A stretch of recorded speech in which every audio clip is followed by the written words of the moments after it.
podríamos definirla como un conjunto de decisiones judiciales. Es decir, son aquellos fallos emanados por autoridades competentes en donde se procura evitar que una misma situación jurídica sea interpretada en forma distinta por los tribunales. Y en un sentido estricto, es aquella que resulta de la fuerza de convicción que emana de las decisiones judiciales concordantes sobre un mismo punto.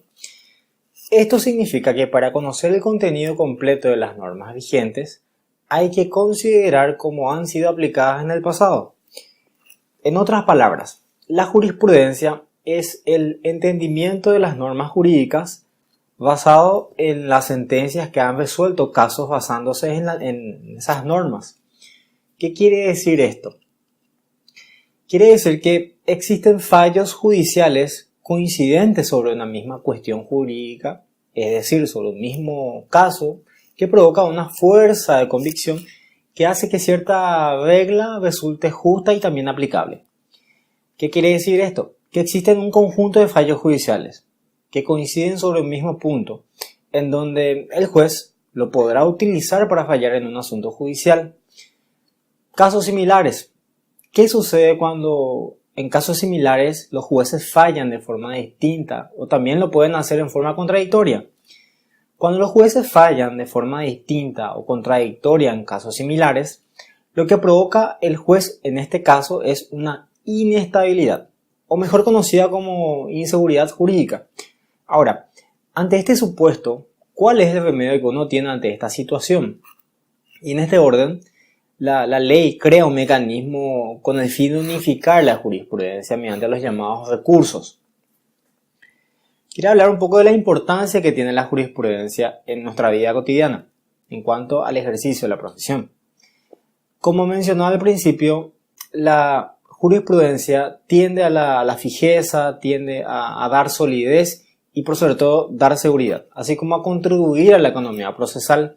Desde el momento que los jueces inferiores, en conocimiento de que sus fallos serán probablemente revocados, de contradecir la jurisprudencia, tenderán siempre a guiarse por tales antecedentes, es decir, la jurisprudencia aplicable al caso similar que les ocupa antes de dictar sentencia. Hay muchísimas causas judiciales que terminan favorablemente para quien las inicia. Por esta cuestión, precisamente, incluso cuando una resolución judicial sienta jurisprudencia en tribunales, suele haber un efecto contagio y entonces muchas personas se animan a presentarse judicialmente casos similares para lograr los mismos resultados positivos.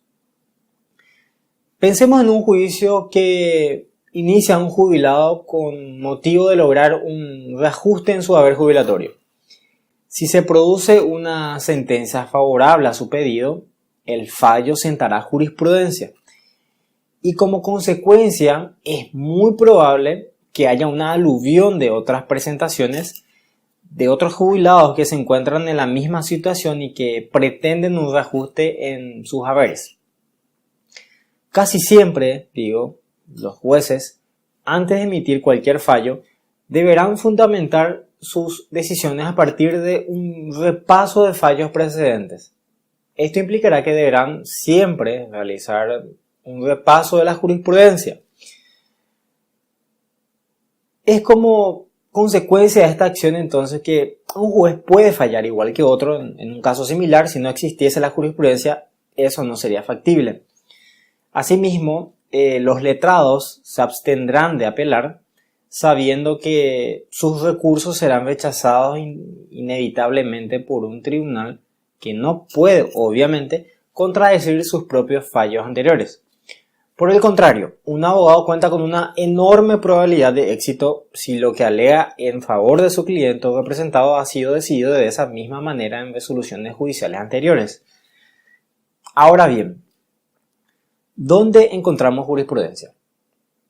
La página web de la Corte Suprema de Justicia, quienes constantemente se encuentran actualizando el contenido de los fallos judiciales, son descargables y muy fáciles de utilizar, ya que cuenta con un buscador que nos permite filtrar las informaciones o los tipos de fallos que necesitamos.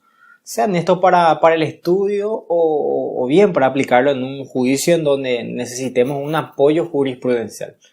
Entonces, podemos concluir cuánto significa la jurisprudencia no solo en el camino hacia la anhelada seguridad jurídica, sino en lo imprescindible que resulta para la formación continua del profesional de derecho. He aquí entonces la importancia que tiene para los profesionales del derecho del estudio de la jurisprudencia.